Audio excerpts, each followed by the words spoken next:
3. Assalamualaikum warahmatullahi wabarakatuh. Selamat malam Ibu dan teman-teman semua. Perkenalkan, saya Mariatul Kiftiyah dari kelompok 5B sebagai perwakilan moderator yang akan membawa presentasi hari ini. Baiklah, kami dari kelompok 5B akan membahas materi mengenai zat besi. Dengan anggota kelompok yaitu Clinton dengan NIM 76,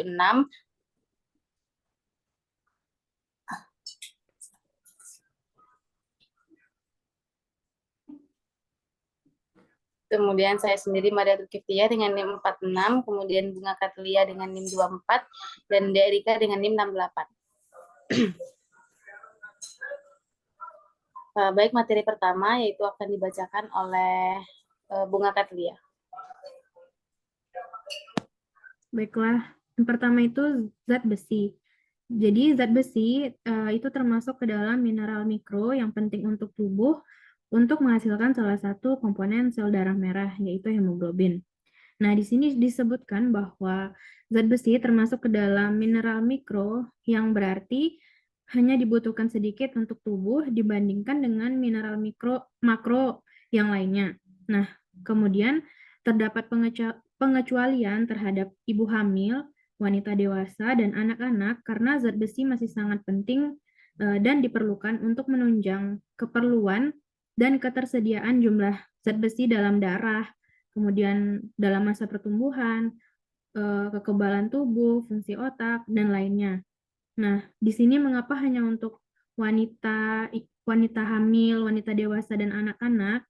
Karena kebutuhan zat besi itu akan meningkat selama masa pertumbuhan, kemudian pada wanita dewasa selama masa datang bulan, atau ketika kehilangan darah dan selama proses menyusui.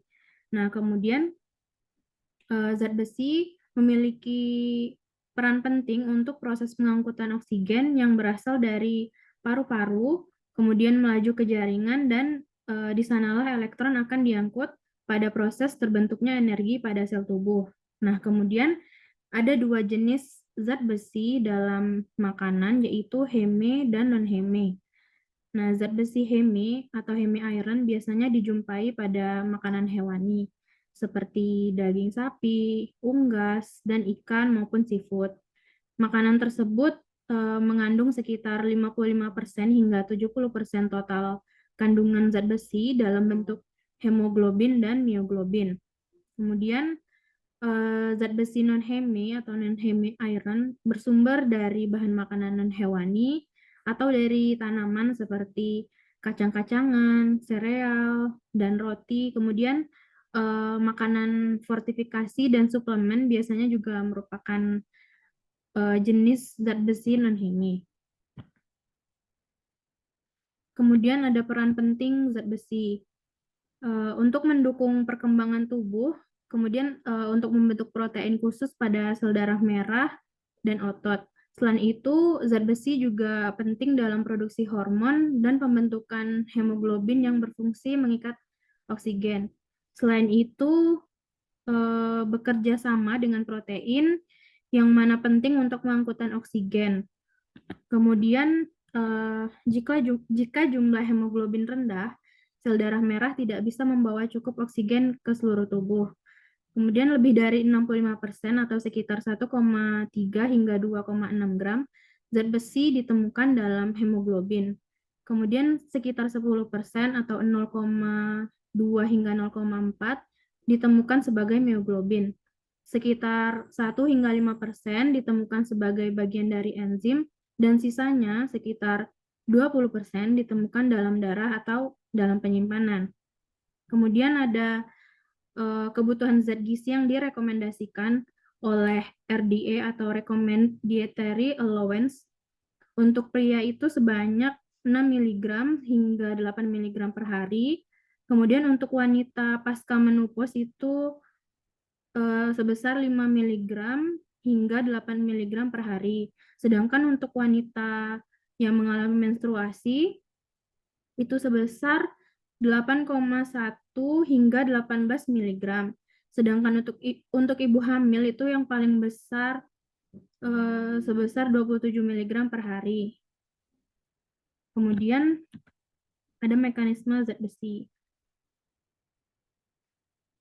Nah, jadi zat besi itu masuk ke dalam tubuh dalam bentuk Fe atau Fe3+. Kemudian masuk ke dalam lambung, dan di dalam lambung zat besi ini akan diubah menjadi Fero, Fe2+, dengan bantuan asam lambung dan vitamin. Kemudian zat besi yang berbentuk Fero ini masuk ke dalam usus kecil dan diserap di bagian proksimal. Kemudian setelah diserap, zat besi akan berikatan dengan apotransferin dan masuk ke dalam mukosa.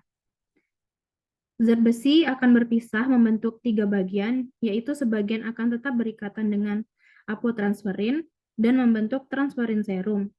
Sebagian lagi berikatan dengan apoferitin dan membentuk feritin, serta sebagian lainnya akan berikatan dengan transferin serum.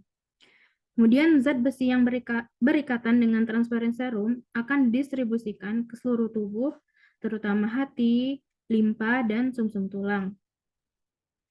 Zat besi yang berikatan dengan transferin serum akan masuk ke dalam mitokondria.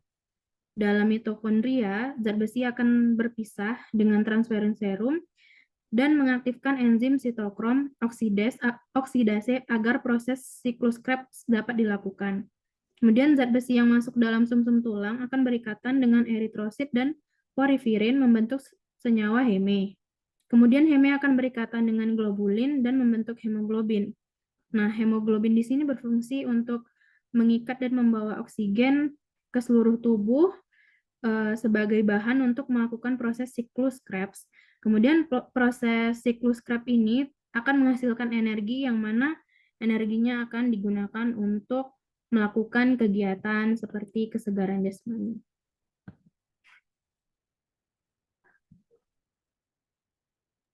Baik, selanjutnya yaitu fungsi dari zat besi.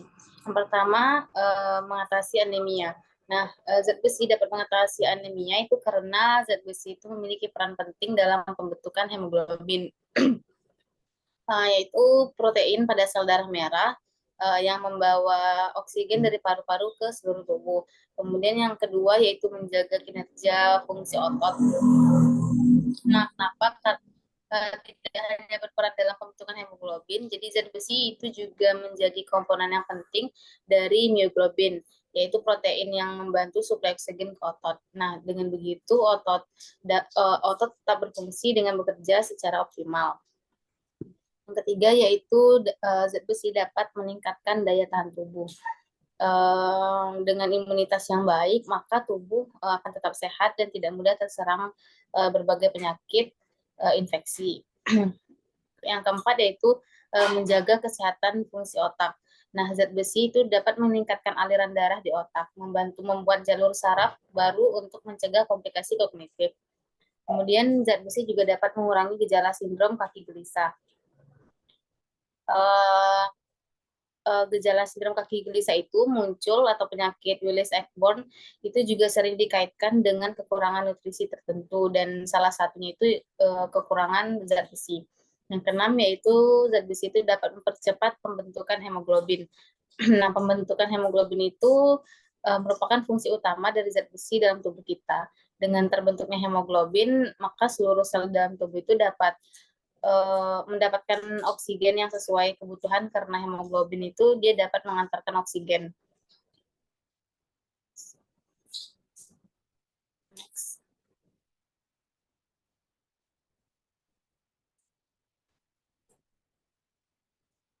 Baik, selanjutnya itu defisiensi zat besi.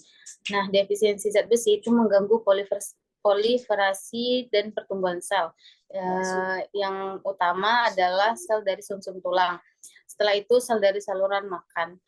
Nah, itu dapat mengakibatkan banyak tanda dan gejala defisiensi besi terlokalisasi pada sistem organ, yaitu seperti pada atrofi papi lidah. Permukaan lidah menjadi licin dan mengkilap karena papi lidah menghilang. Stomatitis angularis atau cheilosis.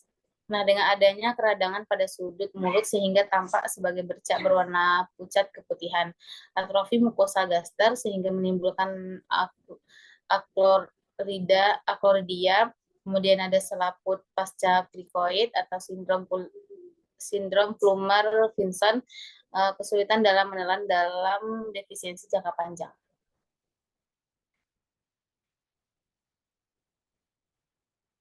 Kemudian ada juga koilonychia atau kuku berbentuk sendok.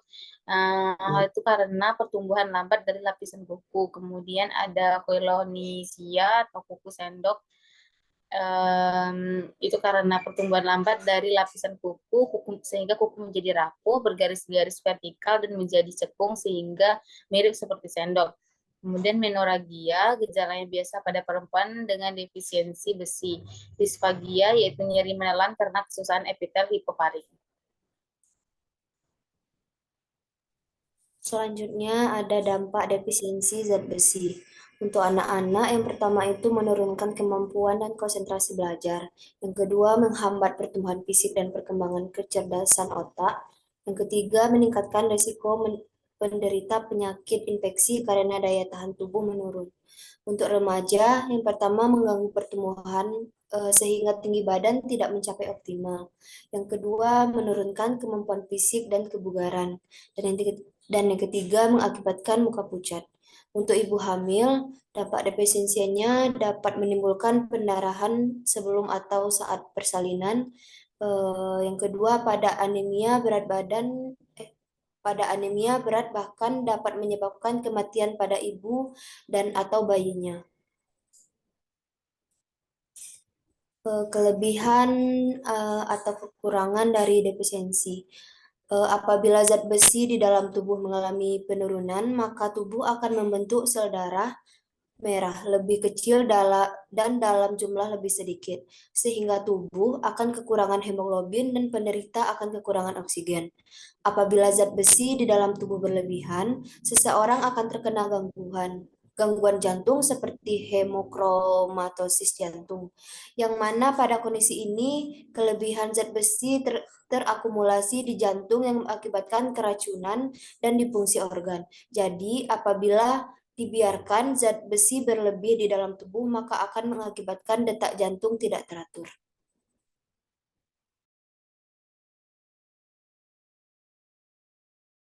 Baik, sekian paparan materi dari kelompok 5.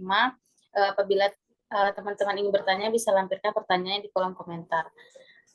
Mohon maaf apabila ada kesalahan. Assalamualaikum warahmatullahi wabarakatuh.